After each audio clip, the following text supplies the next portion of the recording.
Good evening, everyone, and thank you for joining us for the Let's Play Lacrosse webinar hosted by our lovely Lauren Davenport. Lauren Davenport is the co-founder of One Consulting Solutions, is a former high school PE educator, and is currently the assistant women's lacrosse coach for Notre Dame of Maryland University. She previously worked with USA Lacrosse and Shape America to update the national PE lacrosse curriculum in 2022, expanding the curriculum to K through 12 and facilitating the first update since 2006.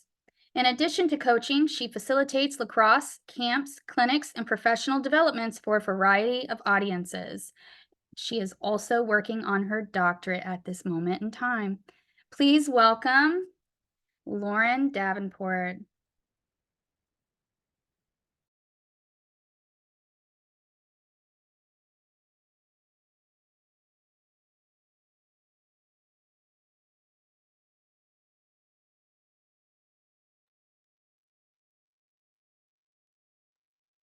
Hey everyone, it's nice to meet you all. I would like to invite you all to turn on your cameras because this is going to be a very interactive and movement-based presentation after we go over some of the history and some beginning things. So after the video in the next 5 minutes, I'm going to ask you to also have your camera on and move because I'm not just going to be demonstrating lacrosse skills to you. I would like for you to participate with me, hence why I asked you to get those materials to start out with. So if you didn't see that in the beginning, a broomstick or something with a handle, a paper ball or softball to have nearby. Thank you, Valerie, for showing that. Thank you for those turning your cameras on. And then you'll also need some space to move. You won't need a whole field or anything like that, but we're gonna learn by doing here. So I'm gonna share my screen and we're gonna go over a little bit of the history and some important elements first before not a problem. If you're injured, you'll be able to do some of these things stationarily as well, because I'm going to give you some different layers to these movements. So, of course, participate as you can and as you are comfortable. And so with lacrosse, many don't know that it has such a rich history. And I always think that's very important to share first because it's actually one of the oldest games, if not the oldest, games in the country. So I'd like for you to take a moment to watch this. This story is an old story. It's variations on a theme. Who's ever telling the story tells it their way. And I don't think I've ever told this story the same twice. But it's always the same cast of characters, so to speak. It's the land animals against the birds, and that's the game.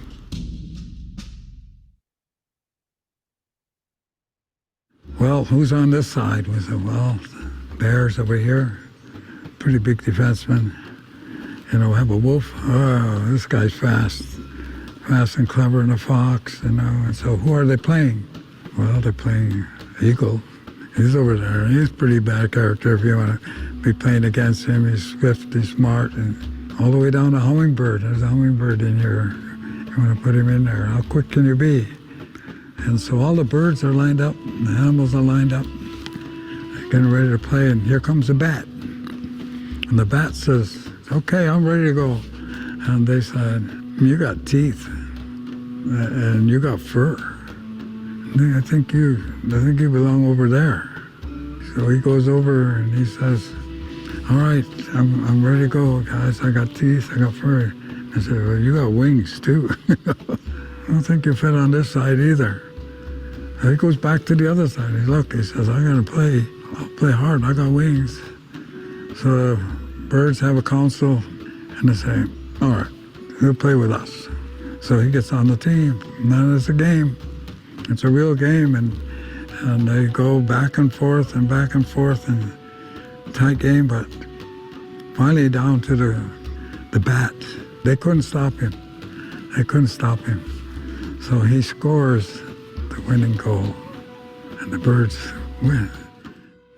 When you tell that story to your players, and especially to the young players, you say, never judge a player by the way they look. You just don't know.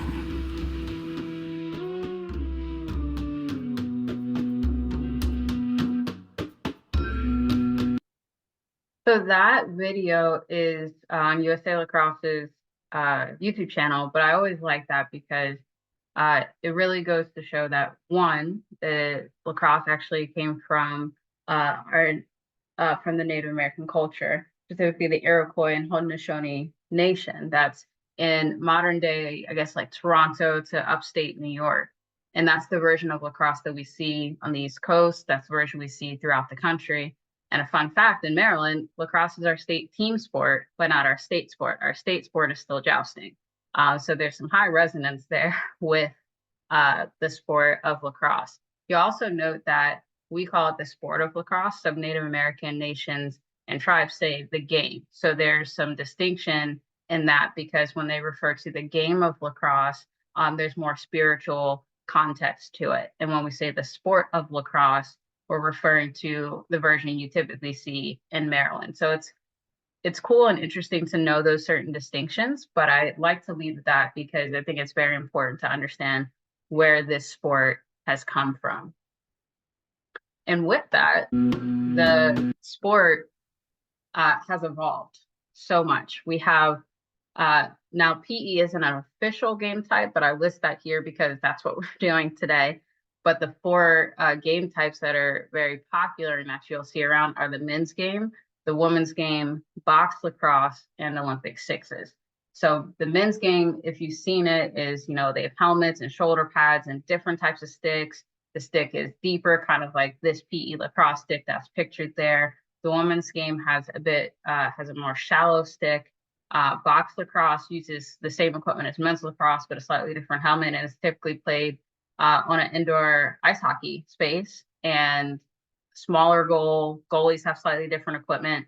And then Olympic sixes, because lacrosse will be back into the Olympics in LA 2028, which is pretty exciting for the sport. Lacrosse was in the Olympics, only the men's version in the early 1900s. So this is also the first time women's lacrosse will be featured in the Olympics in any capacity. So it's pretty exciting. And then we have PE lacrosse, which is what we're here to do today. So it kind of takes some elements of the traditional men's game, traditional women's game, as well as some of the Olympic sixes to do in your classrooms. So with that, I'm going to stop sharing my screen. And this is where we get to some of the movement part. Now, a cool thing is I actually have a handmade stick from Alf Jacques, who actually recently passed. But this is handmade, hand woven. I mean, to the point they grew their own trees, they tempered the wood, everything. So these sticks literally take months to make. So I'm very honored to have one of these, and it actually, it's hard to see, actually has this signature and when the stick was made. So this is one of my, I guess, points of pride to the connection to the heritage and the history and culture of the game. Now, since I do coach the women's game, I have several women's lacrosse sticks around. This is a women's lacrosse stick.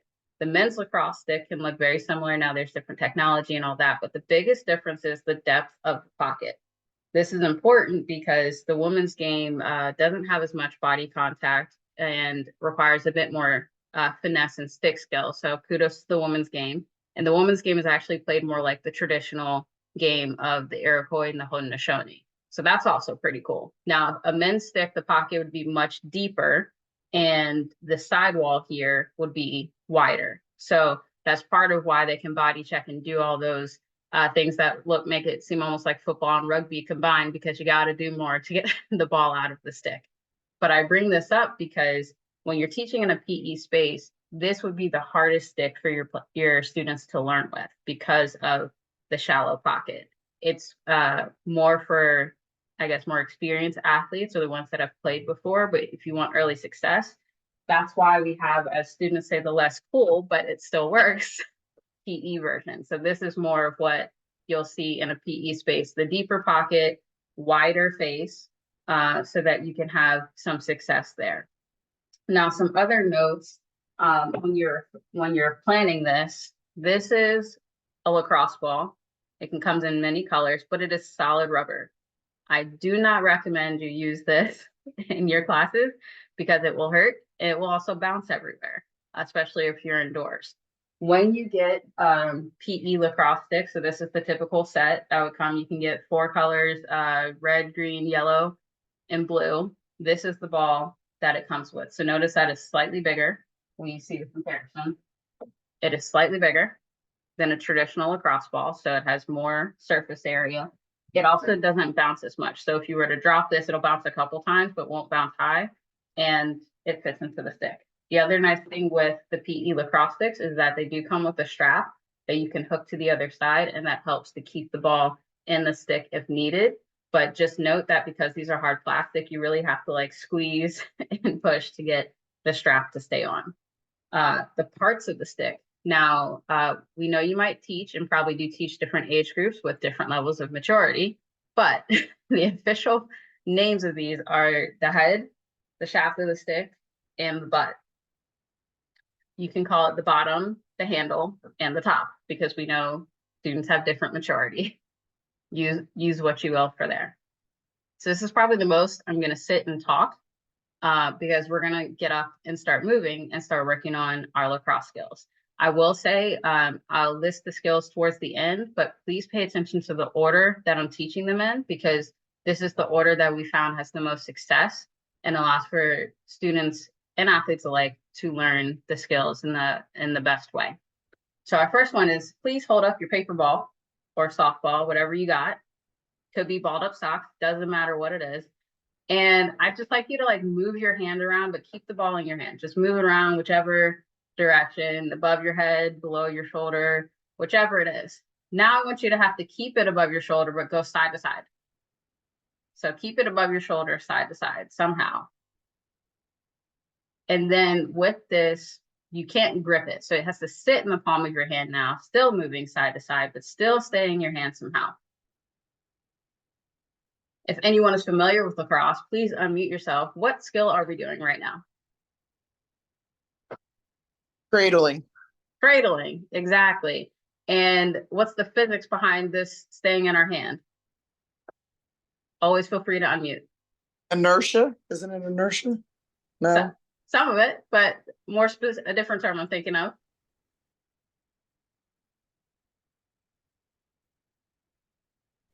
Centrifugal.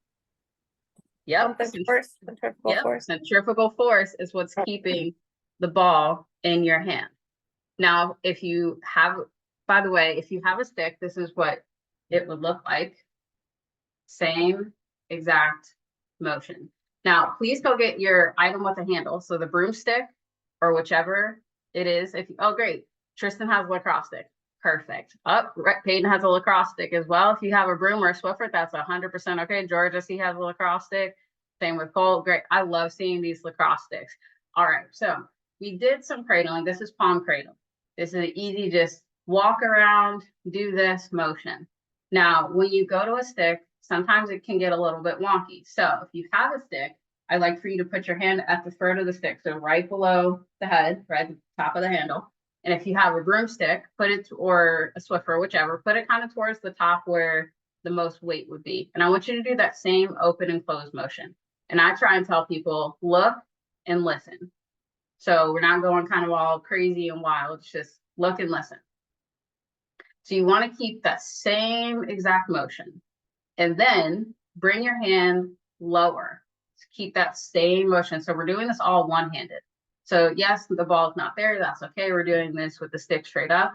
And then when you add your second hand, the motion should stay the exact same. So notice this bottom hand becomes a counterweight to keep it at about a 45-degree angle. This allows you to go across your body. So the stick is controlled wherever it is, but that bottom hand is a counterweight. The moment you start doing like this, that's where you can tell your students, hey, take the bottom hand away, go back to this, go back to that look and listen, and then add that bottom hand. Now, if you have a lacrosse stick, challenge yourself by putting the ball in your stick and try and keep that same motion. If you don't have one, that's fine. Keep working on that same motion. It's all in the wrist. You can try and go higher. You can try and go lower. You can get fancy with it, whichever the case is. And that's cradling. This is our first skill because this is what keeps the ball in your stick. If you want to challenge yourself, switch hands, because most lacrosse players have to be ambidextrous to a point, because in a game or even in a practice, not everyone's going to be on your dominant side. So take some time, switch hands, try and keep that same cradling motion, whether you have broom, a Swiffer, a lacrosse stick, or something else. Or if you don't have that, just keep doing that in the palm of your hand, keeping that loose movement with your grip, and keeping that palm cradling with centrifugal force. So that's our first skill. So what are 3 things to think about when you're cradling? Go ahead and put it in the chat, or someone can unmute. 3 things to think about when you cradle that you would remember to tell your students. Keep your bottom hand low and still. Bottom hand low and still. What else? Keep a loose grip. Keep a loose grip. What else? What's the 3rd thing? Wrist, the motion. Intricable force. Yes, centrifugal force and wrist movement. Exactly. So we'll kind of put those together. So those are our 3 things about cradling. Now our next skill is where you're gonna need some space at first. I'm gonna back up a little bit. We're gonna work on scooping, because whether you are Team USA or you are starting lacrosse for the first time, the ball will end up on the ground at some point. And especially if you're a beginner or starting lacrosse for the first time, it's gonna be on the ground a lot. So if you're willing and able to, what I'd like for you to do is, with your ball, no stick if you have one, I just want you to put the ball on the ground in front of you, do a lunge, pick it up, and then bring it up and cradle. And just do that a few times back and forth. So you're just going to drop it, step up, do a lunge, pick it up, and cradle. So make sure you get that nice lunge in there.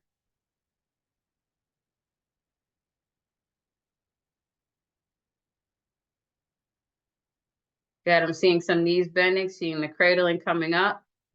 And then if you have a stick, go ahead and add the stick to it. I want you to try and use the stick to scoop the ball in. And if you don't have a stick, that's fine. I want you to watch what I'm doing. So before I was stepping here to just pick it up, that's okay. I want you to notice what I do a little bit differently with the stick. I'm going to do it again. What am I doing a little bit differently with the stick? Go ahead and unmute, or you can share in the chat. What did I do differently once I was scooping with the stick versus just picking it up with my hand? You're not on your knee. You're not kneeling. Yep, not kneeling as much. What else? You have to get lower. Yep, had to get lower. What else?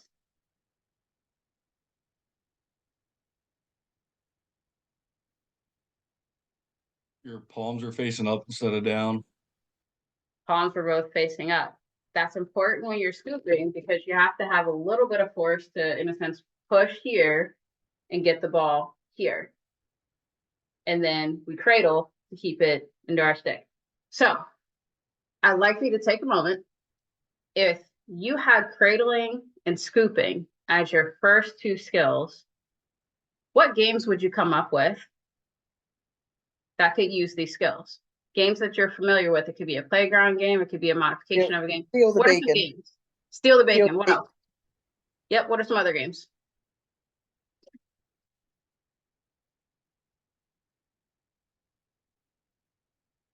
I guess like scoop it up and collect them in like a hula hoop or something. Yeah. Scoop it, collect it in a hula hoop. Yep. One person could roll out the ball and the other 2 could scoop it. Yep. Relay So race. Relay race. Yep. Add some competitive elements to it. Raise your hand if you've heard of the game Hungry Hippos. That's a favorite game to play with this. Put all the balls in the middle. Got 4 teams, 5 teams, however many. They run through, scoop it, pick it up, cradle it back, drop it to the bucket. Next person goes, so on and so forth. I've also done, if I'm checking for form or trying to get a lot of opportunities, red light, green light. And I would say the yellow light is the cue to scoop the ground ball. So I can say red light is the stop and drop the ball.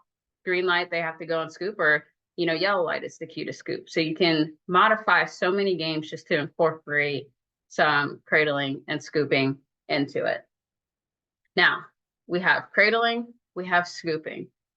Now our next one is passing. So I would like for you to go back to ball in your palm. And I just want you to toss the ball above your shoulder and catch it above your shoulder. So just toss and catch above your shoulder. Toss and catch above your shoulder. And after you do a few with your dominant hand, switch to your non-dominant hand.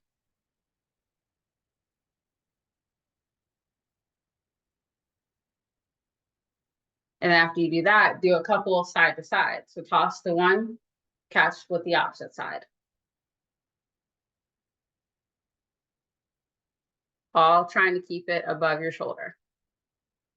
Now I would like for you to, without the ball, just stand up and just do a baseball throw. Do a baseball throw, just without the ball. So don't throw it at anything or destroy anything. Do a baseball throw. Mimic a baseball throw. What are the keys to a baseball throw? What do you have to think about? Go ahead and unmute and share. You have to step. Step And how? step. Okay. Step with the opposite foot and Yep. side to target. Yep. Side to target. You should have your shoulder to the target. Yep. What else? And then what's the last part? You step to Follow target. through. Yep. Follow and, through. and follow through. Exactly. The exact same for lacrosse. So go ahead and grab your lacrosse stick or broomstick, whichever you have again. And just like before, when we started with our hand at the top towards the head, I want you to hold the stick one-handed there. When we teach throwing, we want to start one-handed, and we just want to do that baseball throw.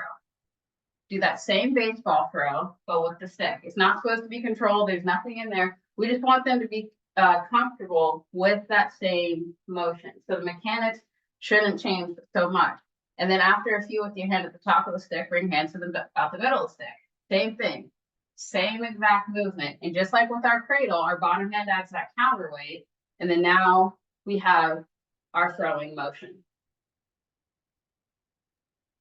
Is being sideways to your target also important for when you pass with a lacrosse stick? Yes. Okay. And I would say that mostly because of, so that's a great question. This is like our our triple threat stance, like you would for basketball. This is the lacrosse triple threat. Because if I stand facing you, I can still throw like this, but your stick or whatever will be here, ready to get the ball out of my stick. So I stand slightly at an angle so that my stick is protecting the ball far away from you. So this is kind of like our default triple threat to the side, and then we turn, step, and throw. Great question. So when we're throwing, step, throw, we did it with our dominant hand, switch to your non-dominant hand. So if you need to do that progression again, hand at the top of the stick, step with the opposite foot, turn and follow through, lower the hand. We're going with our non-dominant hand, and we add our bottom hand. And notice that my stick doesn't go all the way down. It stops at about here, wherever I want that target to be, which typically, if it's a pass, I want it to stay higher up for my follow through. And Peyton's getting a little fancy, adding some cradles in there. I see it. That's great. And actually, Peyton, could you hold your stick closer to the camera so you can see? That's a men's lacrosse stick. If everyone can look at Peyton real quick, that's a men's lacrosse stick. So you can see where the side is a little bit different. If you can punch the pocket a little bit so they can see that it's a deeper pocket as well. That's how deep the men's pocket is, because the ball typically sits below the plastic there.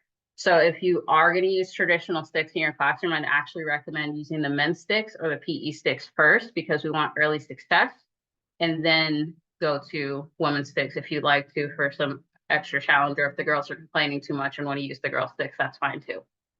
So our skills so far, we've done, what's the first one?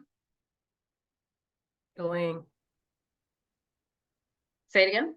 Cradling. Cradle. Yep, cradling. Yep. What was the second skill? Scooping. Ground balls.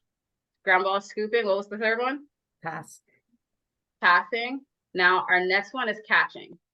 If you're taking notes, please note this. Catching is the hardest skill to learn.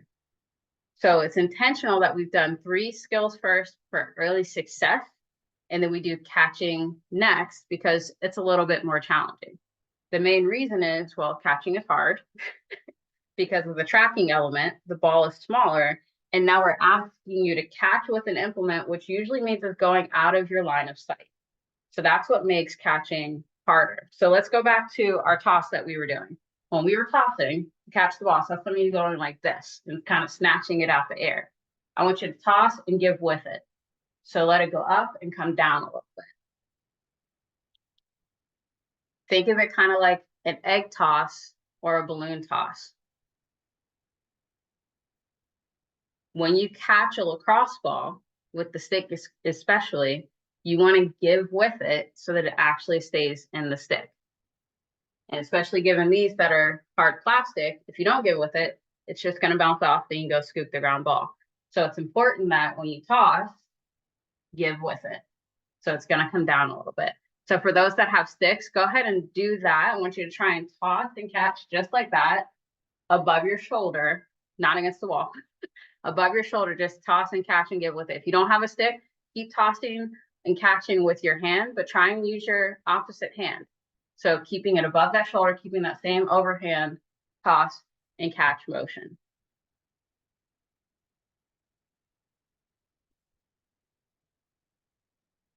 Good. So the biggest thing is we're giving with it. And then if you want to try, if you have a broomstick or a Swiffer, try that motion of just getting used to holding something with a handle and having you go up and come back and cradle. Going up, come back, and having to cradle. So with passing and catching, what are some games that you can incorporate into your classroom for that? What are some games you have or some relays or ideas you have to incorporate some passing and catching? So it's not just stationary or everyone against the wall. You do like step back, you know, like 2 catches. Mm-hmm. They take a step back. Yep. And see who can go Or the furthest. Messy backyard I've done. Yep. Messy backyard's a good one. What are some other games? Like keep away, maybe? Mm-hmm. Yep. Keep away is an excellent game for passing and catching. I should also note too, when you're teaching passing and catching, beanbags are your best friends. Now with passing, of course, and the stick, the beanbag won't necessarily go exactly where you want it to go, but throwing a beanbag against the wall means it will drop and not fly everywhere, hopefully, and with catching as well. Now there's a game called Have One, Need One that we can play, that we would play in person. So Peyton, say you have a ball, and Peyton would say, have one, and I don't have one, and I would say, need one. And so in this way, I could say and this is everybody involved. So if you can picture this, everyone is involved. Half the people have a ball, half the people that don't. And the rules are basically you have to jog around and you're passing and catching to each other. I would be saying, need one, need one. Peyton would say, have one, until he passes it. After that, I go find someone else to pass to, because I always make it a rule. You can't pass to the person you received it from, because otherwise, if Julie and I were best friends, we could just be sitting there saying, have one, need one, and passing and chatting it up the whole time and never know what else is going on. You could also make it a rule of, like, if all the girls don't want to pass to the boys, you have to pass to someone of the opposite gender as well. So you add in those layers. Now, I also know that passing and catching stick to stick can be really hard. So one of those things I do is you underhand toss for your pass so you can be successful with catching, and then take the ball or beanbag out and then underhand pass to the next person. And then when they build up to it to pass stick to stick, pass and catch stick to stick, you add in that layer. So there's definitely ways to build it up and make a layer of challenge, and then take it down a level to make it a bit less challenging, but still have some success. So we're actually past half of our skills. So we have cradling, we have scooping, we have passing, we have catching. Now, this is where, we've kept the ball in our stick, it's dropped, we know how to pick it up, we know how to pass it to a teammate, we know how to receive it from a teammate. But sometimes we want to get a little bit fancy with it and get around a defender to keep the ball in our stick. And so we are going to focus on who knows what the skill is. Dodging. Dodging. Now, again, we're not going out for Team USA in PE classrooms. So we're just gonna keep it to like 1 or 2 dodges, but the premise is we need change of speed, we need change of direction.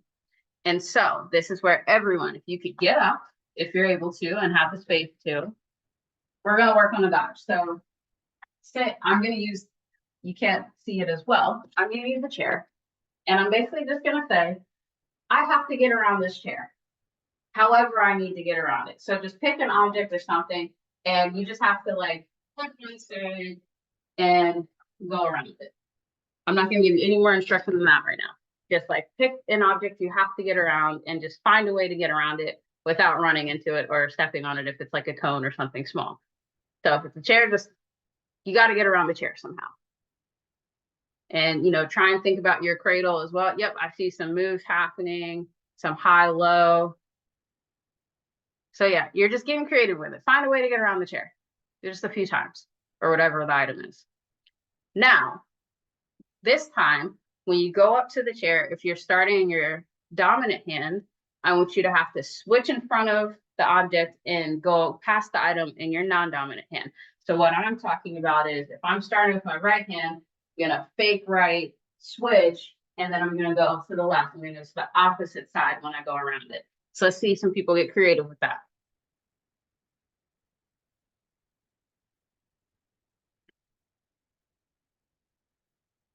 So I'm seeing some shifts in body weight. So you got to work on your balance a little bit. Yep.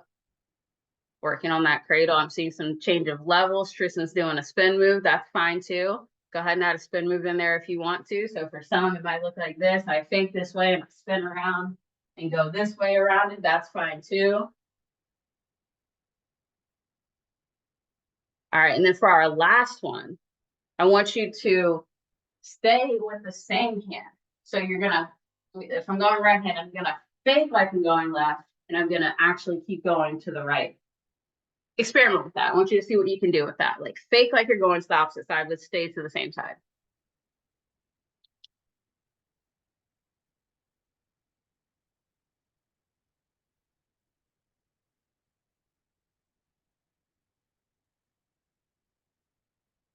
All right, so thank you, everyone. So what are we noticing with the footwork? What do you have to do? Unmute or put in the chat either. Similar- It's similar to when you're dribbling basketball. Exactly. Yeah, very similar. Keep going, Amy. How so? Similar how? Well, you know, like you want to keep the ball, like when you're dribbling in basketball, you always want to keep the ball to the outside. So that's when you switch hands. So the same thing with the lacrosse stick is you want to keep your lacrosse stick to the outside of the defender, not close to the defender. Yep. And you know, like in basketball and lacrosse, you're going to use jab steps, you're going to use spin moves, you're going to use the juking to kind of fake them out. Yep. What else were people noticing? I know like football, you're gonna use a swim too a lot. Mm-hmm. Your body weight is shifting. Yep, so shift of body weight. What else is happening? You're planting your foot. Yep, planting your foot. Now, if we were going full speed to do this, what else would be a factor? Like a head fake. Head fake, what else? Needing to get low. Needing to get low. What specifically about my speed? Am I going to be the same speed the whole time? No, changing speed, but keep your feet moving. Yep, change speed, but keep your feet moving. So that's working on some deceleration and acceleration there. So we're working on some of our fundamental movement skills, fundamental athletic skills, working on that physical literacy as well. Now, we of course can do this with or without the sticks. And I want you to feel confident that anything that I'm teaching you today can be done with or without the sticks, because a lot of it is movement based for this element. And then you can build it up, bring it down, whichever. So dodges, the official names of what we did were a fake dodge, where you fake like you're going to one side and stay to the other, because like the stick goes across your face. So pretty simple name, face dodge. We did a split dodge, which is the one where you're switching hands. It's also known as a V dodge, because often what players do is they drop it down, make a V, bring the stick back up when they're switching hands, and then a roll dodge or spin dodge, depending on where you are in the country. So right there, without over coaching, I just gave you some cues. Hey, add a spin move. Start on one side, finish on the opposite side. Start on, fake like you're going to the opposite side and stay to the same side. You can do this with cones. You can do this whichever. I've done this with red light, green light. We're on yellow light. They have to do a dodge. I've done this with a game called Across the Pond, where kind of similar setup to 100 Hippos, but everyone's around the circle. They have to run into a box that's just cones, if you can kind of picture it. And I just say, like, you have to go in the box and turn right to get out. Go in the box and turn left to get out. Do a spin move before you get out of the box. So that whole part just goes to, all those body movements, give them a target to run to, and then they have to get out, go to another cone. Use your creativity however you would like to for these. So after we dodge, this is where kids tend to have the most fun because it's shooting. Everyone likes to score. And I'd also say, like with these, I make sure every kid has a ball and a stick. I try and do as many games as possible, not a ton of lines, just every kid has a ball and a stick or beanbag, whichever. Now, with shooting, I'm going to demonstrate it first. I want you to tell someone to unmute and tell me the difference between me passing versus shooting. Okay, so I'm going to do it a couple times and then unmute and tell me what's the difference between me passing versus shooting. So this is a pass. Okay, this is a pass. This is a shot. This is a shot. The follow through, What's different in the follow through, Dylan? you're snapping your wrist and you're following through across your opposite side of your body. Yep. What else was different? Anyone can unmute. Thank you, Dylan, for getting us started with that. I mean, on a shot, you're trying to create as much torque as possible versus a pass, depending on how far they are. And how's that creating torque, Peyton? By like when you twist as fast as you can, and from bringing your stick, the longer you have your stick, like the more kinetic energy. So the higher you get to lower, you're gonna get more speed on the ball. Yep. What are some other differences? Rotating your torso, using torque. Yep. What else was different?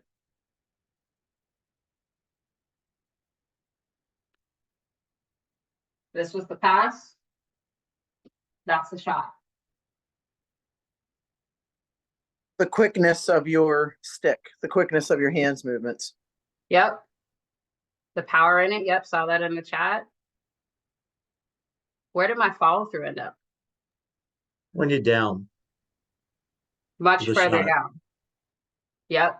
And so let's work on that. Down for the shot.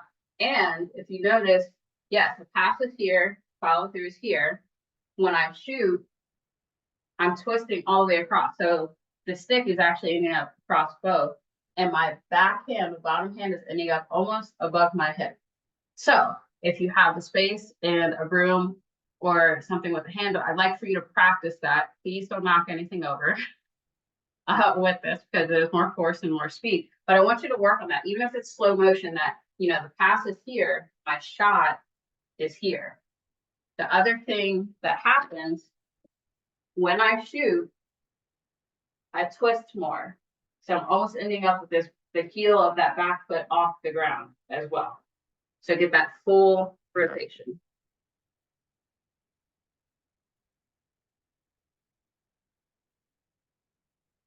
So getting all the way across your body.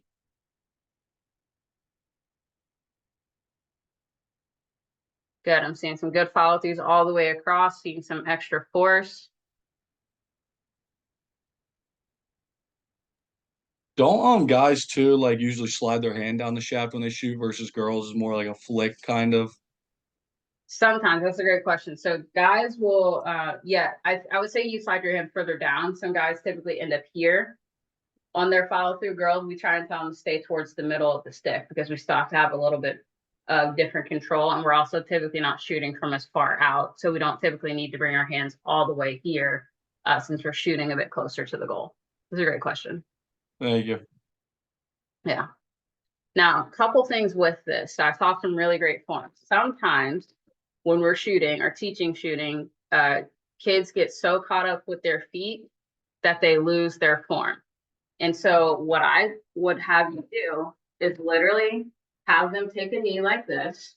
Their stick is off to their side and they focus on shooting across and over their knee. So when you look at it straight on, I'm here and I'm ending up here. Do this kneeling a few times. You can switch sides. So this simulates the step with the opposite of the foot.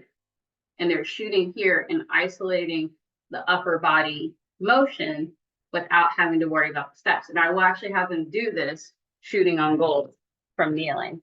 The other elements to pay attention to are when they start adding more torque and force to it, I see a lot of this, or the stick gets caught here in the rib cage. You want to make sure that they're really pulling all the way across. Sometimes I have them, if you've ever seen baseball players where they do that and they let go with their top hand, same type of thing. As long as no one is around, I have them do that same thing so they know the stick has to come across their body. So there's different ways to visually see and correct when some of those kind of wonky things come up. Amy had a great question in the chat, and also I forgot to say, if you have questions, feel free to put them in the chat. I will answer them as they come along or towards the end. So the types of goals you should use, I would say whatever you have available to you. I've used pop-up soccer goals because simply a goal is a target, and it's great to have lacrosse goals, but they are expensive. Sometimes there's PVC pipe ones that aren't quite as expensive, like the beach versions. Those are typically kind of too small, but I would say go with something that's about a 3 foot by 3 foot goal if you're going for a lacrosse version. So they do have mini goals. If you can get the 6 foot by 6 foot goal, that's great. But for PE, I've used pop-up soccer goals. As long as the mesh is smaller mesh, that's really the bigger part you have to worry about. Just make sure the mesh isn't too big, because if they score or something, the ball just goes right through the back and you can't tell. So just try and find something that has the smaller mesh. There's a question asking, when should the ball release? That's a it depends answer, because it depends on the stick that you have. So if I'm using this stick, I'm going to use a beanbag so I don't destroy things in my house. The release happens about here, because I would be tossing it there. If I'm using a woman's lacrosse stick, the release happened about there.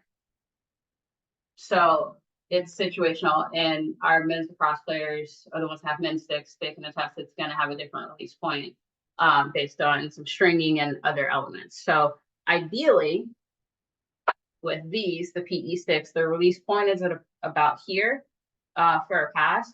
Ideally, it's a little bit lower, or just wherever the goal is, but some of that goes with your follow through as well. So it's kind of depends on if it's a pass or a shot and where the target is. If I'm shooting up higher, then hopefully the release point is up higher as well. Okay. So just a quick recap. What are the 6 skills that we've talked about so far? We have one more basic individual lacrosse skill. So the first one was, anyone can unmute. Cradling. Cradling. The second one was Scoop. Scooping. Yep, scooping round balls. The third one was Passing, passing, then catching, dodging, dodging, and shooting. shooting. Our last skill to focus on is defense. Because ultimately, we would like for you to, if it makes sense for your students, get to some type of game situation. Now, depending on your grade level, the game situation could be an intense game of keep away or an intense game of hungry hippos. That is 100% okay. But these are so you can build if you're playing a certain version of lacrosse. So defense for lacrosse. Can everyone kind of stand up if you are able to, and give me like your basketball defensive stance. What's your basketball defensive stance? So yeah, I'm seeing knees bent, hands out, you know, feet are kind of wide, shoulder width apart. That's our basic defensive stance. Now show me what you think a defensive stance looks like with lacrosse. So if you have a stick or something with a handle, show what you think your defensive stance is going to look like for lacrosse based on that. We're starting from a basketball stance. What do we think? So I'm seeing some options. Yes, I'm seeing some angled sticks. Yep. Out in front of the body. Yes. Tristan's doing some pokes and all that.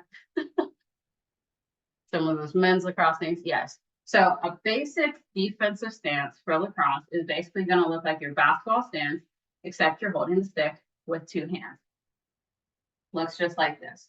If you picture, if I was holding a beach ball or hugging a tree trunk, that's kind of what I want. Not too close, not too far, arms bent, and I want my stick at some type of angle. And my goal is to mirror wherever someone else's stick is. Whoever I'm guarding, if they're cradling over here, I want my stick over here. If they're cradling over here, I want my stick over here. I can switch hands like this, which some defenders do, or I can just go like this, side to side, if it's something that's real quick.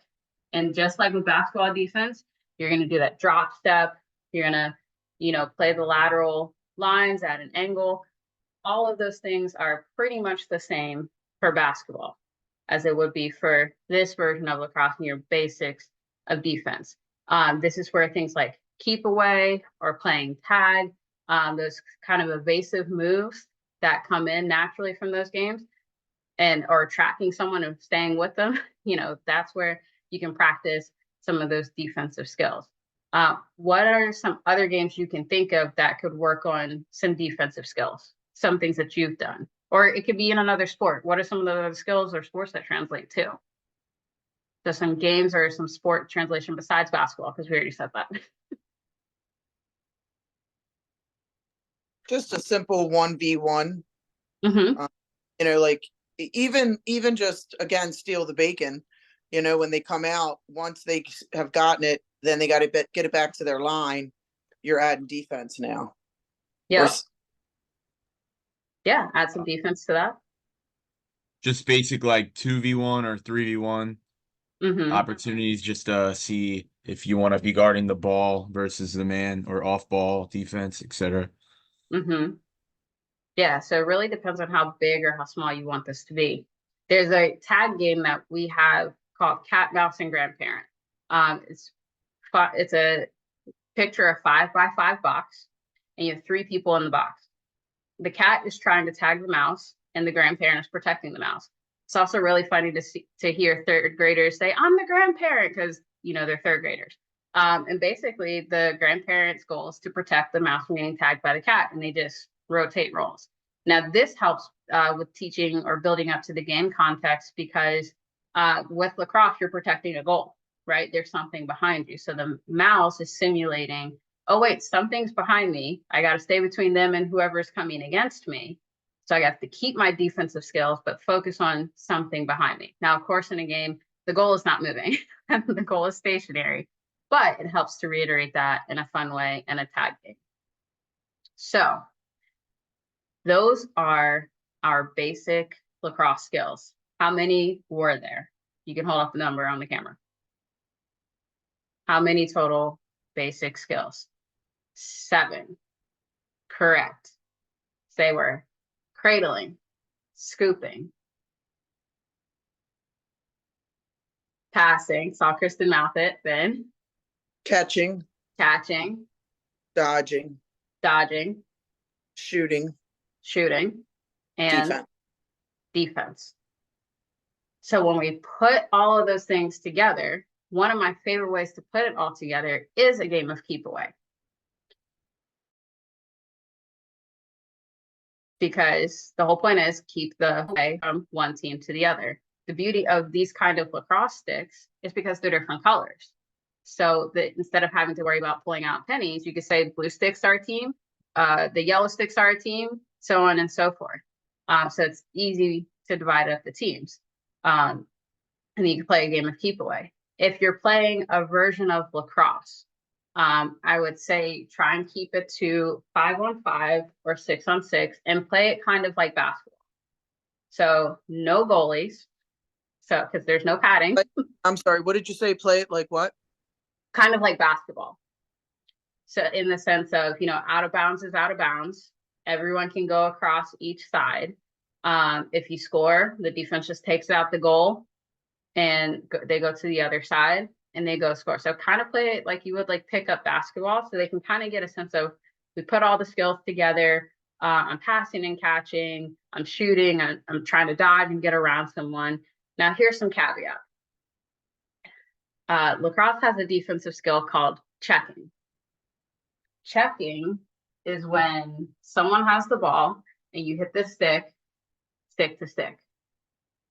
I would not recommend that for PE lacrosse because there's no protective equipment and the fine motor skills may not be there to safely check the stick. And so with trying to get turnovers, the ball's going to drop a lot. They can scoop up the ground ball on a turnover. If they go out of bounds, they can get a turnover. Interceptions are allowed because you just stick your stick up, you intercept the pass, and you keep going. So I would be mindful of that, to not allow checking. Another thing is that sometimes the ball is hard to scoop. And in the women's game, you actually are not allowed to cover the ball or rake it into your stick. I would allow that in this one because it is allowed in the men's game, but also, again, we want some early success. We want your students to have fun with this. So I would allow that. Now, obviously, if they're just hitting each other's sticks and not actually going for the ball, you got to referee that. The other thing to note is sometimes there's a crease, meaning that protective circle around the goal. If you want to have that, great. If not, your choice. You can just put some cones in front, just say you have to shoot from this far behind. The main rule that I tend to implement when we're doing a more game situation or put it all together is a passing rule. Because especially it's Maryland, we know people may have played lacrosse before, they may not have, and it's very easy for them to say, hey, I'm going to take the ball and go to goal. We also know that with the younger ones, they can be inherently selfish because they don't understand that if they pass the ball, they'll get it back. So they're anxious about passing the ball because they don't think they'll ever get it back. And so I tend to say, a 3-pass rule or 2 passes. They don't have to be caught, but the passes have to happen before they can score. Also, if you have a problem with the genders, someone on the opposite gender has to have the ball passed to them before you can go score. So there's different layers and things that I typically bring in. And then, of course, I always say, your students. So whether it's the size of the teams or who can be together or not together or what rule modifications you need, do that. The last thing I'd say when you start, I just start with the game of rock, paper, scissors for possession or do a coin toss. Something simple, because with women's lacrosse and men's lacrosse, we start with either the draw for women's lacrosse or the face-off for men's lacrosse, kind of the equivalent of the jump ball in basketball. Again, that can get very dangerous. It takes certain skills, and we don't have the equipment and things to do that. So I would just say coin toss, rock, paper, scissors. They decide, all right, we're shooting on this goal. This team, you're shooting on that goal.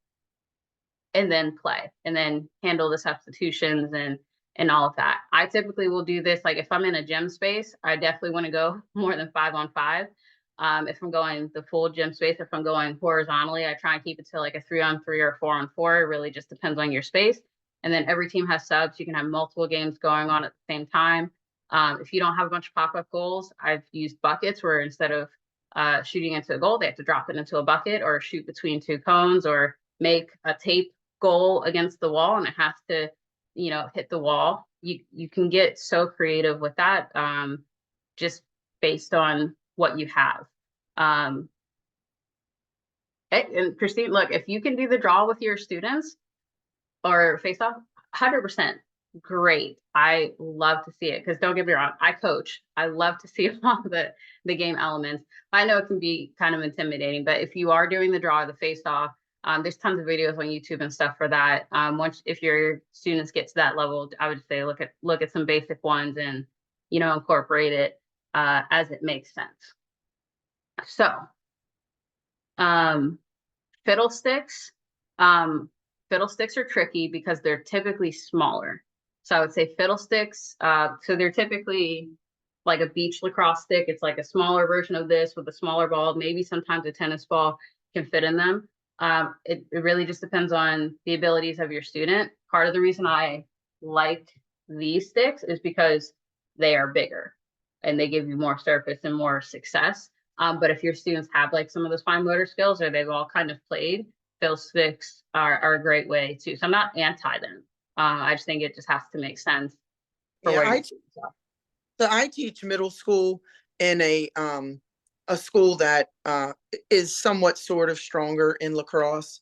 And actually during the fourth quarter, and I'm a softball person, so I don't have a lacrosse background, but I know how they often are asking for it. And I have the STX sticks. And when I first started teaching and I first started to do it, the kids were like, oh, these sticks, they are horrible, blah, blah, blah. So then I kind of was like, yeah. So now in fourth quarter, we do a choice unit. So it's the kids that want to do lacrosse join me, and most of them have a background. And so I did purchase last year some fiddlesticks, and I allow them to bring their own sticks, except the boys, they have to bring the short stick. They're not allowed to bring the long stick. But I really like some of the things that, just giving me more ideas, because I was struggling with, because I never really wanted to do lacrosse because the rules were so different between boys and girls. And at the middle level, like, they do want to get more intense. But right now I'm very happy. I'm glad that I did this with you this evening, because I do have a couple new ideas to do with them. It's good. I'm glad. And honestly, my hope for all this is to give you a couple of ideas, give you some tips, get some, creativity going. Because at the end of the day, your students, what you have available to you. Like, if you don't have these, but you have tennis balls, great. That's 100% okay. Again, I just recommend, if you're not going to have the helmets and eyewear, don't use the lacrosse balls, because they hurt. And the main reason for the eyewear is to protect the eye socket and the skull from potential fractures and things. So we don't want anything like that. I do know Swax balls exist. They're kind of like a hard bean bag ball. So again, use your discretion. They don't bounce as much, but they can still be kind of just as hard, especially if you have middle school and high school that can throw, shoot, and pass a bit harder. So with that, I know we have a few minutes left. There is a survey that Shape Maryland would like for you to complete before either tonight or very quickly after, for feedback. I just want to say I appreciate you all being here. I hope you were able to learn something, get some takeaway, and hopefully you feel a bit more confident with taking some lacrosse elements, whether it's some progressions, regressions, the skill order, and I can put that in the chat as well, for teaching these skills. And I wish you the best with the rest of your school year. And if you would like my contact information, I'll put my email in the chat as well, because we're virtual, we didn't do a ton of games that I normally do as if we were in person, but I have them kind of ready to go and can explain them. So if you like some game ideas as well, feel free to email me and reach out, and I can kind of help you craft it. And if there's opportunity and schedules align that you want me to come into your classrooms to teach or to do a demonstration, I'm willing to do that too, if hopefully my day job and other things allow as well. So thank you all. I appreciate your time and attendance, and we'll make sure, there's the form in the chat. So please make sure that you get that completed so you can get your certificate for today's session. So have a great evening, have a great school year. Happy summer vacation when it arrives. Thank you, Lauren. Everybody, if you turn on your cameras and just give her a round of applause. Or just shake your hands even so we can see her. Thank you everyone for coming out tonight and participating. I did drop in the link, just the quick little assessment. It has the survey, and it will send you a certificate of completion. This was recorded and will be up on the Shape Maryland YouTube page probably in another day or two. So if you have any other questions, feel free to reach out. You can reach out to Shape Maryland, Valerie, and we can put you in contact with Lauren. So once again, thank you everyone for showing up tonight, and it's great to see all these SU people here.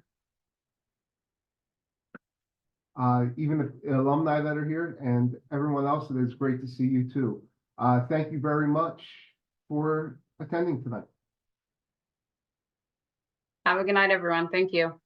Good night.